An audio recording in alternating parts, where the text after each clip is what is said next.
Capítulo quinto. El túnel arábigo.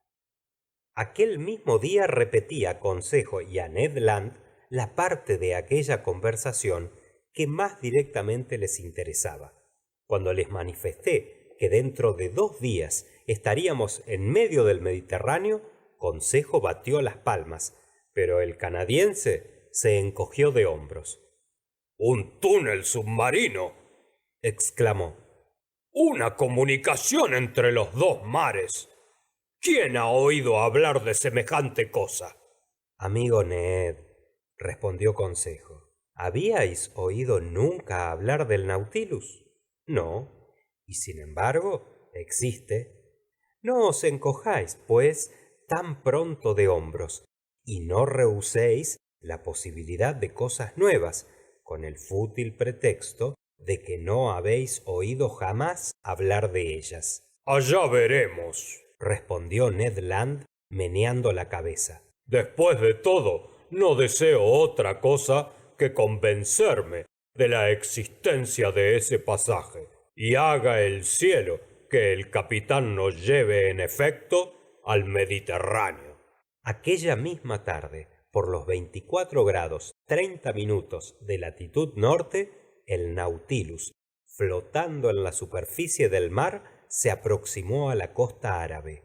Apercibía a Jeddah, importante factoría de Egipto, de Siria, de Turquía y de la India.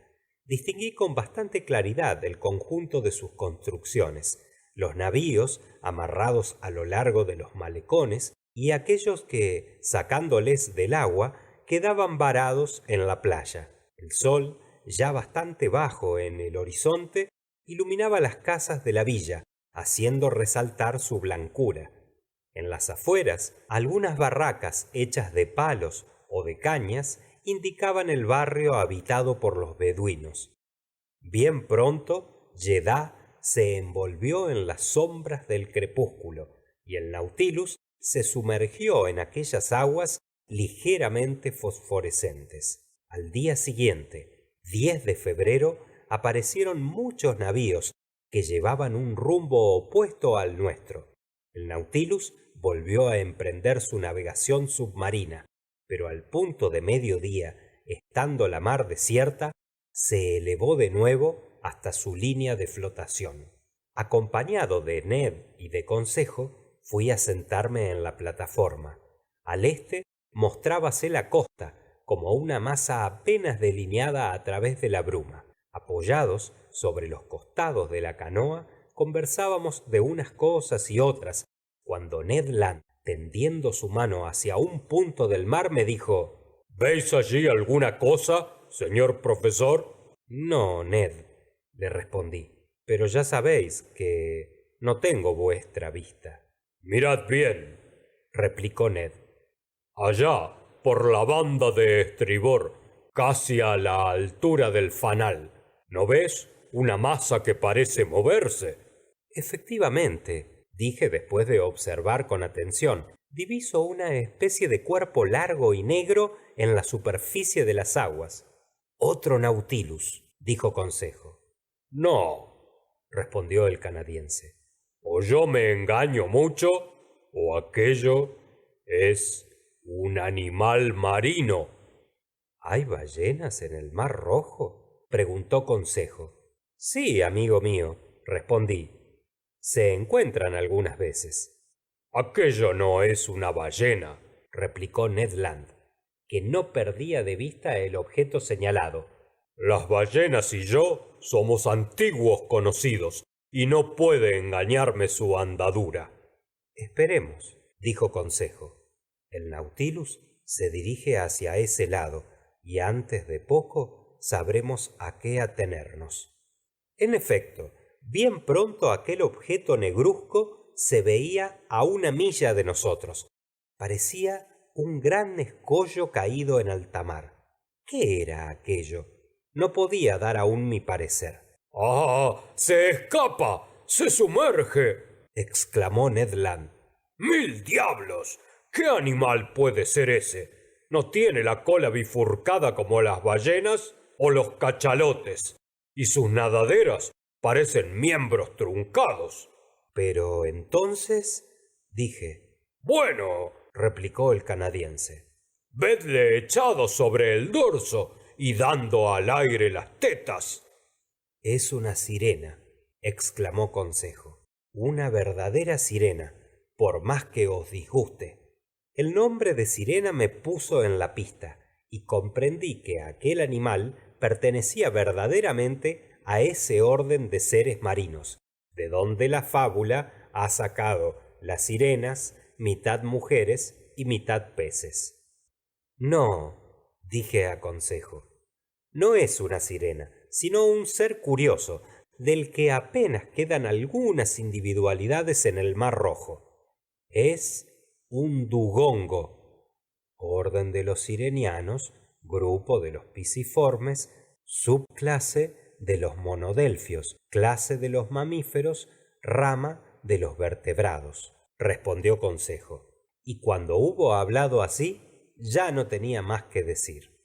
Ned Land miraba siempre, sin embargo, y sus ojos brillaban codiciosos a la vista de aquel animal, pareciendo dispuesta su mano a arrojarle su arpón, y como si esperara el momento de echarse a la mar para atacarle.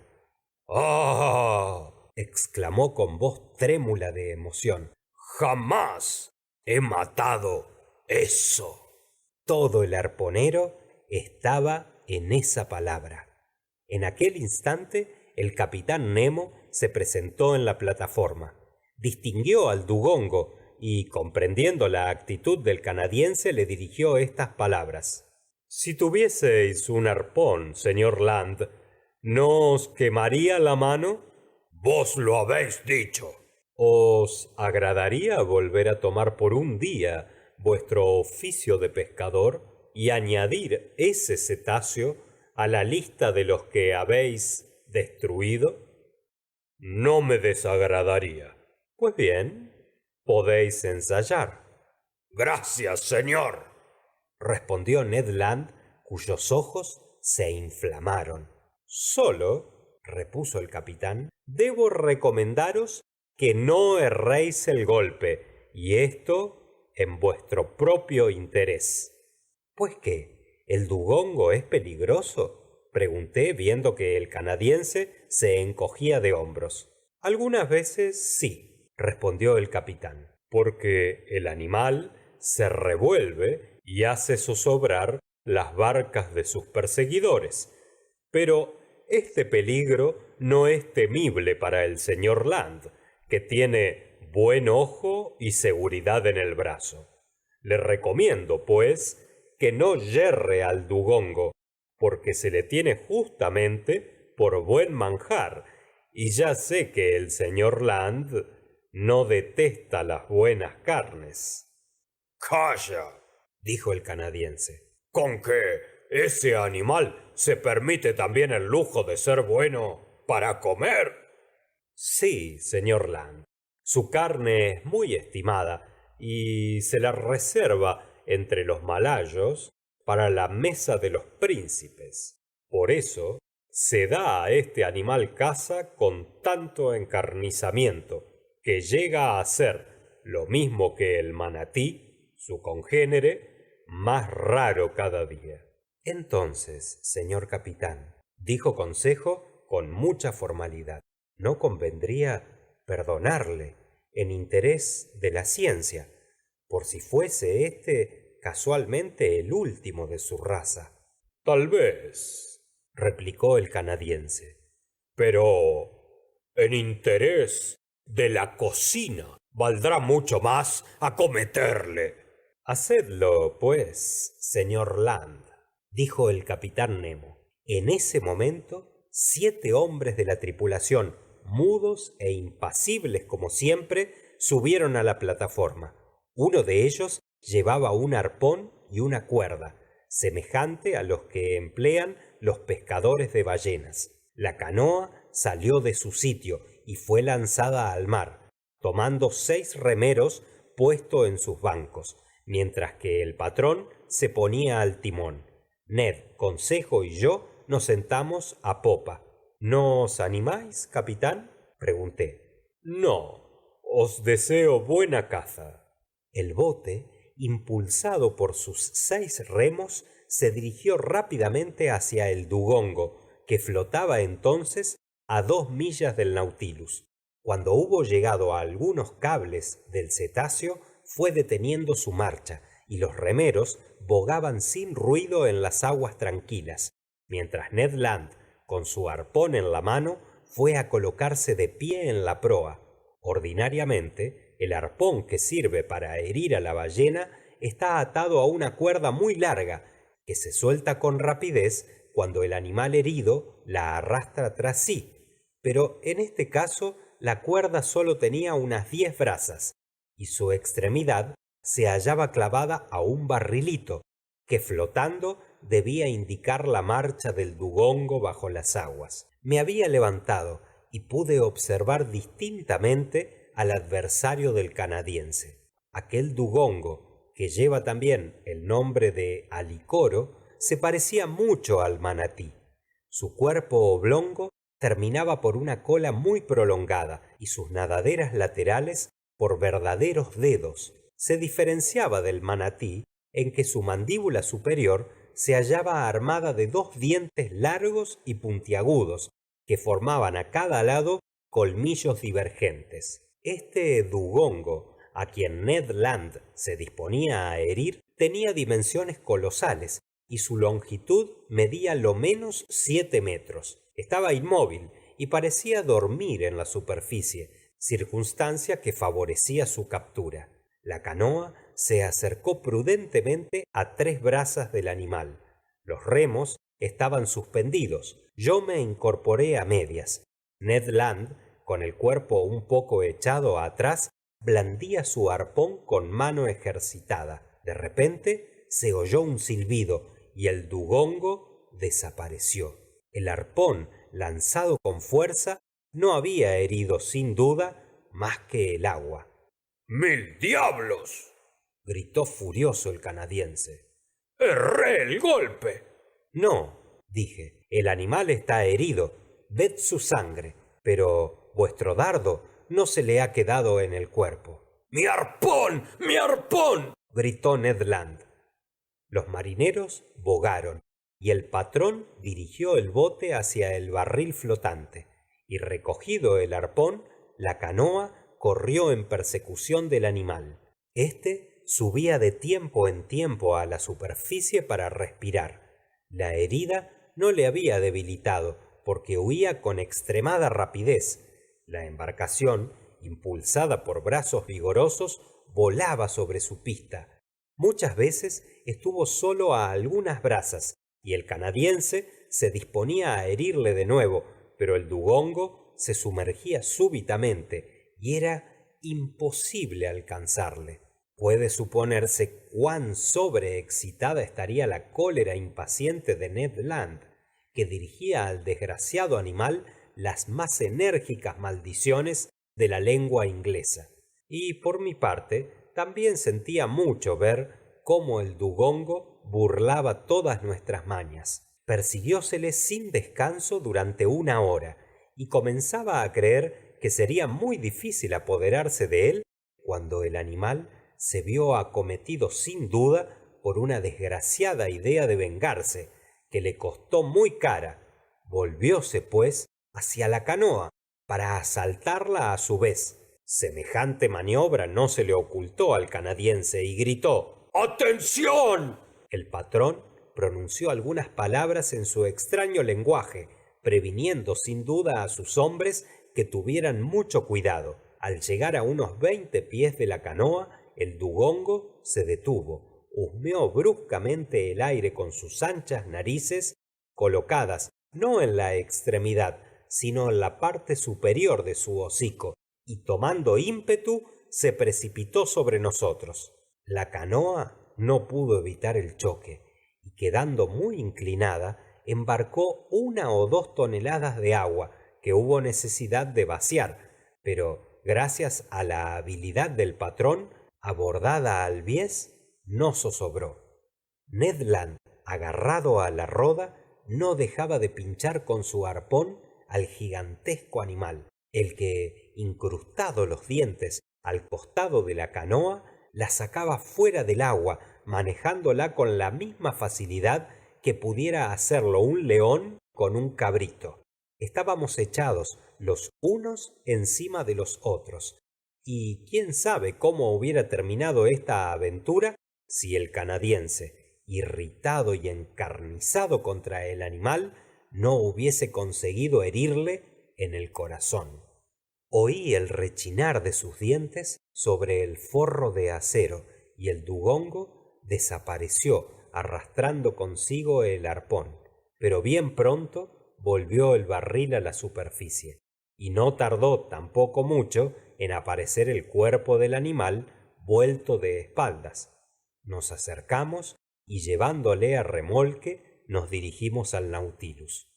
Fue preciso emplear aparejos de gran potencia para izar el dugong sobre la plataforma. Pesaba 5000 kilogramos. Se le descuartizó a la vista del canadiense, que quiso presenciar todos los detalles de la operación. En aquel mismo día me sirvieron en la comida algunas magras de aquella carne, hábilmente aderezada por el cocinero, y me pareció excelente, superior a la de ternera. Al día siguiente, 11 de febrero, se enriqueció también la despensa del Nautilus con una caza delicada. Vino a caer allí una bandada de golondrinas de mar, de la especie Sterna nilotia, propia del Egipto, cuyo pico es negro, gris y puntiaguda la cabeza, rodeado el ojo de puntos blancos, la espalda, las alas y la cola morenuzcas, blancos el vientre y la garganta, y las patas rojas. Cogieron también algunas docenas de patos del Nilo, pájaros salvajes muy apetitosos, cuyo cuello y parte alta de la cabeza son blancos manchados de negro. La velocidad del Nautilus era entonces bastante moderada y avanzaba, digámoslo así, paso a paso. Observé que el agua del Mar Rojo era cada vez menos salada a medida que nos acercábamos a Suez. A eso de las 5 de la tarde pasábamos al norte del cabo de Ras Mohammed, formado en la extremidad de la Arabia Pétrea, comprendida entre el Golfo de Suez y el Golfo de Aqaba. El Nautilus penetró en el estrecho de Jubal, que conduce al Golfo de Suez, y distinguí perfectamente una alta montaña que aparece dominante entre los dos golfos, sobre el Ras Mohammed. Era el monte Horeb, ese Sinaí en cuya cima vio a Dios Moisés frente a frente, y que se representa a uno siempre en la imaginación circundado de relámpagos. A las 6 el Nautilus, flotante unas veces, sumergido otras, pasaba a lo largo de Tor, sentado en el fondo de una bahía, cuyas aguas parecían teñidas de rojo, observación que ya había hecho el capitán Nemo. Después se hizo de noche y reinaba un pesado silencio que interrumpían a veces el chillido del pelícano y algunos pájaros nocturnos, el ruido de la resaca que retrocedía irritada contra las rocas, o el gemido lejano de algún vapor que golpeaba las aguas del golfo con sus sonoras palas. De 8 a 9 permaneció el Nautilus a algunos metros debajo de la superficie, y debíamos hallarnos, según mis cálculos, muy cerca de Suez. A través de los cristales del salón divisaba fondos de rocas perfectamente iluminados por nuestra luz eléctrica. Me parecía que el estrecho se angostaba cada vez más. A las 9:15 había vuelto el buque a la superficie y subí a la plataforma, pues, impaciente por pasar el túnel del capitán Nemo, no podía estarme quieto en ninguna parte y quería respirar la fresca brisa de la noche. Muy luego distinguí en la sombra un fuego pálido, casi descolorido por la bruma, que brillaba a 1 milla de nosotros. Un faro flotante, dijeron cerca de mí. Me vuelvo y reconocí al capitán. Es el faro flotante de Suez, continuó. No tardaremos en llegar al orificio del túnel. No será fácil la entrada. No, señor. Por eso tengo la costumbre de colocarme en la casilla del timonel y dirigir yo mismo las maniobras. Y ahora, si queréis descender, señor Aronnax, va el Nautilus a sumergirse bajo las olas y no volverá a subir a la superficie hasta después de haber pasado el túnel arábigo. Seguí al capitán Nemo. Cerróse la escotilla, se llenaron de agua los receptáculos y el barco se sumergió a la profundidad de 10 metros. En el momento en que me disponía a entrar en mi camarote, el capitán me detuvo. Señor profesor, Me dijo. ¿os agradaría acompañarme en la casilla del timonel? No me atrevía a pedíroslo, respondí. Venid, pues, veréis de este modo todo lo que se puede ver en esta navegación, a la vez subterrestre y submarina. El capitán me condujo por la escalera central. Hacia la mitad abrió una puerta, siguió los callejones superiores y llegó a la casilla del timonel que, como sabemos, se levantaba a la extremidad de la plataforma. Era una especie de garita de 6 pies por lado, semejante a las que ocupan los timoneles de los steamboats del Mississippi o de Hudson. En el centro se levantaba verticalmente una rueda engranada sobre los guardines del gobernalle, que corrían hasta la popa del Nautilus. 4 tragaluces de vidrios lenticulares abiertos en las paredes de la garita permitían al hombre del timón mirar en todas direcciones. Esta garita estaba oscura, pero bien pronto mis ojos se acostumbraron a esta oscuridad y apercibí al timonel, hombre vigoroso, que apoyaba sus manos sobre las llantas de la rueda. Por la parte de afuera, el mar aparecía vivamente iluminado por el fanal eléctrico, que brillaba detrás de la garita al otro extremo de la plataforma. Ahora, Dijo el capitán Nemo, busquemos nuestro pasaje. hilos eléctricos ponían en comunicación la casilla del timonel con el cuarto de las máquinas, y desde allí podía el capitán Nemo comunicar a su Nautilus la dirección y el movimiento. Oprimió un botón metálico y en el instante la velocidad de la hélice disminuyó notablemente. Yo miraba en silencio la alta y escarpada muralla que flanqueábamos en aquel momento, inquebrantable base de la gran masa de arena de la costa. La seguimos de este modo durante 1 hora, a algunos metros de distancia solamente. El capitán Nemo no apartaba sus ojos de la brújula, suspendida en la garita con sus 2 círculos concéntricos. A un simple gesto suyo, el timonel modificaba a cada instante la dirección del Nautilus.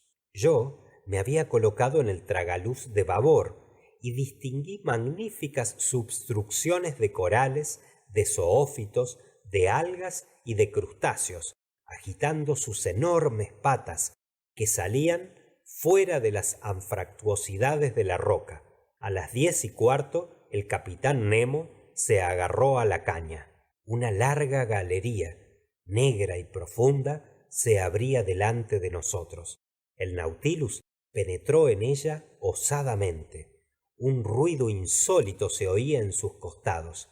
Eran las aguas del Mar Rojo que la pendiente del túnel precipitaba hacia el Mediterráneo.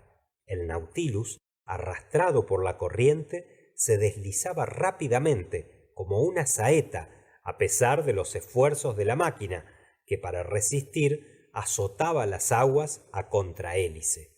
Sobre los muros de aquel estrecho pasaje no vi más que líneas rectas brillantes, surcos de fuegos trazados por la velocidad bajo el resplandor eléctrico. Mi corazón palpitaba con violencia y le oprimía con la mano. A las 10:35, el capitán Nemo, abandonando la rueda del gobernalle y volviéndose hacia mí, dijo: el Mediterráneo. En menos de 20 minutos el Nautilus, arrastrado por aquel torrente, había franqueado el istmo de Suez.